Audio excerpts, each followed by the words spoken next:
and hello to everyone, and welcome back to another handbag what's in my purse review. I cannot tell you the level of procrastination, executive dysfunction that it has taken me to get to this review. Like, it's not that difficult of a video to film. It's not that big of a deal, but for whatever reason, the get up and go to get up and film, we've been struggling a bit with it recently, or more, we've just been continuously struggling with it. I was hauling around my Fendi Peekaboo for my previous review, and if you haven't seen that one or others of its like, I will do my best to leave it linked down below.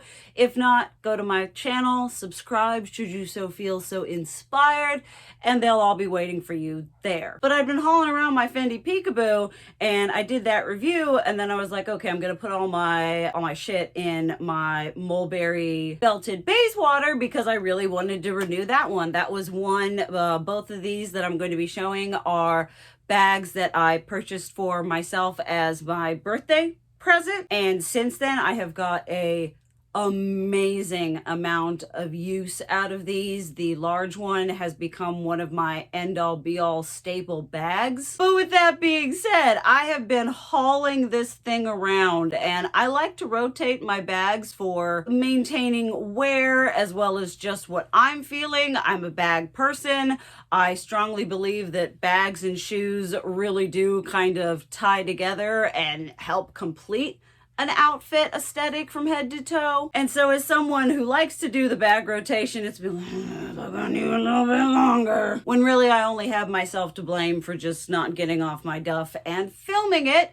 So here we are. And the subject of today's video is this Mulberry belted Bayswater in some sort of blue in pebbled leather. I also have this one, which is a small, and I'm pretty sure this one is the large. I will speak less extensively on this one just because I've used it a lot less. I use this one more as a crossbody, whereas with this one I like to do a good old-fashioned arm hold. I will admit this was kind of a pull the trigger purchase. I didn't do a huge amount of research. I didn't do a huge amount of looking into it. I was just cruising through, I'm pretty sure it was Fashion File, and I saw it and the shape and the color. I'd been really wanting to add more blue into my wardrobe, and this was just a perfect, beautiful, deep, decadent.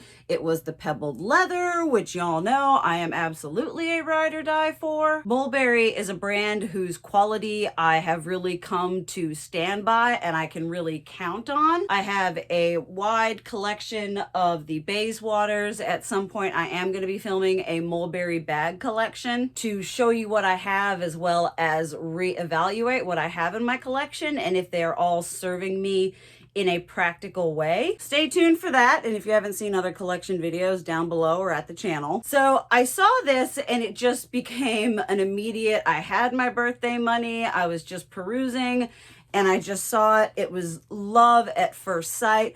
I'd been looking at the Celine, one of these, I will find the name. They're all different sizes and different names, and the names and the sizes don't really match up in a logical way. And I thought this kind of had a little bit of a similar style while also having the flappy things that I like here, a la Hermes. You can also pull it, cinch it in on the sides here and have it looking a little bit more like that. I will now roll to the clip of when it was absolutely stuffed to the gills. I was just throwing whatever the fuck I wanted in there and just running off like the Olsons. All right, so this is my bag and it's completely, absolutely stuffed to the gills state.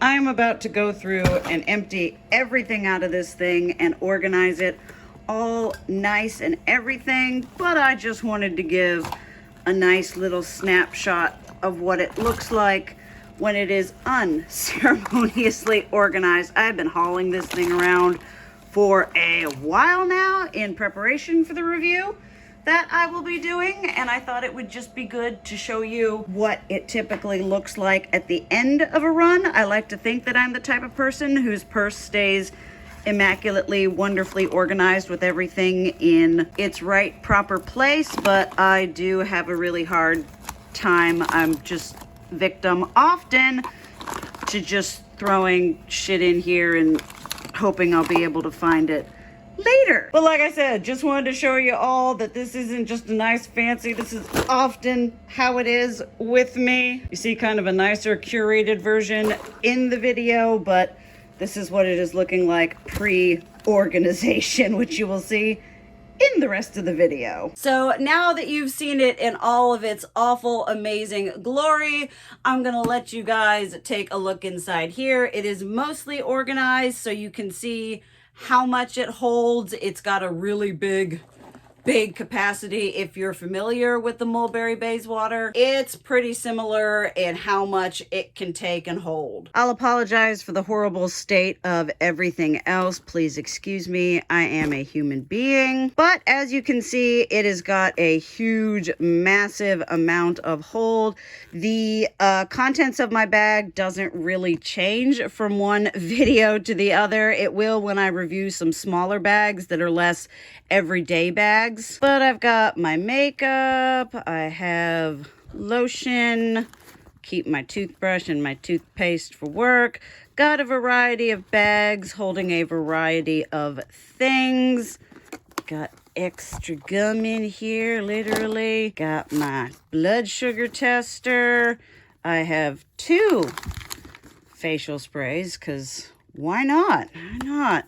Got some feminine products in there, flashlight, pepper spray, post-it notes, random pen, wallet, a whole bunch of pens, and then the pocket here, which of course I have a ring and 2 push pops for the child in me. So as you can see, it definitely is that big, deep, I know Mulberry does basically, what's the inside of it? Just a whole big hole for you to put your shit in. So like we saw, this bag is a big old giant bag of holding. I love it done like this. I also really enjoy it cinched up. I think this looks very classy, very chic, very timeless. It's a bag shape and a bag color that goes with so many different things in my closet. I truly do love the quality of the, Mulberry leather just to begin with, but you put pebbled on that and it just takes it to a whole nother level of amazingness. It has the feet on the bottom, which aren't like amazing feet. I would like them to be a little bit bigger just because of how much space there is on these corners. It doesn't really do a huge amount to protect it other than just those 4 spots. Rolled handles, which y'all know that is something in a purse design, a detail that does it for me. I would say that this bag would probably benefit from a insert because it really is just a big old bag of leather. And I have a insert for one of my Mulberry Bayswaters. I haven't purchased more just because it hasn't really been a necessity, but I do think if you want more, especially if you're not wanting to carry all your things in little bits and bags in places, if you're wanting a more streamlined organization, I would definitely recommend getting an insert. I know you can get them on Amazon, even though Jeffrey Bezos is the Antichrist. I'm not a huge fan of the puckering right here. I think that's partly because I've had it so full and now I have it empty inside, so it's a little bit different on its shape. One thing I will say that I am not a fan of, and this may be a little thing, a little nitpick, but as someone who has consumed a large amount of Mulberry products and has come to expect a certain standard of quality, let's see if I can even do this. I don't know if I can even showcase it very well, but you have this finishing right here, just all looks like that. And then we have this one, which you really can't tell at all, but it is much more cracked and just not as nicely glazed down the side, and it looks like it has a bit more wear. Now this is secondhand. There's no freaking way that I would pay first-hand prices aside from just me only purchasing secondhand. There's no way that I'm going to be paying first-hand prices for any of these ridiculously overpriced luxury goods. And it may seem a little nitpicky and a little whatever, but it's like, you're charging over $1,000 for this on its regular retail price. And I understand it's secondhand, but I have Mulberry Bayswaters. I keep saying Mulberry Bayswaters like that's the name of the bag. I have Bayswaters from them from like 10 years ago that have perfect edging, that have just taken the beating and asked me for more. So having that bit of wear, it doesn't do anything for the, it did freak me out a little bit. I don't know if it's the way my brain works, but if I see like a little bit of wear, I'm like, I don't want to use it because I'm going to use it and it's going to fall apart. And even though that's freakishly unrealistic, it kind of, I set this one back for a little bit, and then my paranoia, I've been carrying this for months. I couldn't get a definitive year. I'm on a handbag subreddit where someone estimated it to be around 2020, which isn't long at all, especially considering the fact that the original Bayswater has been around since 2003. However, with that being said, were I to find another one of these in this size, and we'll touch on the little one in just a minute, in a brown or a green, I would be hard pressed to not want to save and add that one to my collection, because this is such a wonderfully utilitarian bag for me. It sits really well on the arm. It has taken beatings. It does have a bit of fading, a little scuffing, a little bit there, nothing that a little bit of conditioner won't fix. And especially considering, again, I like to reiterate that I am not nice. I am not kind. I am not gentle. My bags are here for a long time, but not necessarily a good time. It's been flung into my trunk. It's been flung into my passenger seat. It's been flung into the back seat. It's been put on the floor, all kinds of everything, and still looking beautiful and amazing. While I do love the Bayswater, and this is still one of my top 3 favorite bags, when I carry it, I usually take this top bit and flap it back so it's just open, whereas this just straight up is open, or you can cinch it. It did not come with a strap, although it does have the capability to be a crossbody.